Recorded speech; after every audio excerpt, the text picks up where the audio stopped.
जन्नत में ना बहुत सारे ऐसे घर होंगे जो ज़िक्र इलाही और नबी सल्लल्लाहु अलैहि वसल्लम का ज़िक्र बयान करने के सबब बनाए जाएंगे।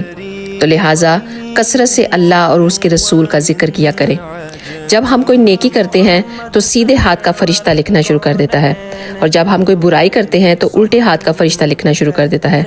तो क्या आपको ये ऐसा अमल पता है कि जिसके करने से दोनों फरिश्ते हरकत में आ जाते हैं? नहीं ना? तो सुने, वो अमल ये है दरूद पाक का पढ़ना। जब हम दरूद पाक पढ़ते हैं तो सीधे हाथ का फरिश्ता 10 नेकियां लिखता है और उल्टे हाथ का फरिश्ता हमारे 10 गुनाहों को मिटा देता है, और अल्लाह सुब्हान व तआला उस इंसान के 10 दर्जात बुलंद फरमा देते हैं। तो है ना कितना अजीम अमल। तो प्लीज़ आप इसको कम से कम एक दफ़ा दुरूद शरीफ ज़रूर पढ़ें, और कम से कम 3 लोगों को इसको ज़रूर शेयर करके जाएं। जो भी आपकी वजह से पढ़ना शुरू करेगा और आपकी वजह से पढ़ता रहेगा तो आप भी उसके सवाब के हकदार बन जाएंगे। तो शेयर किए बगैर मत जाइएगा।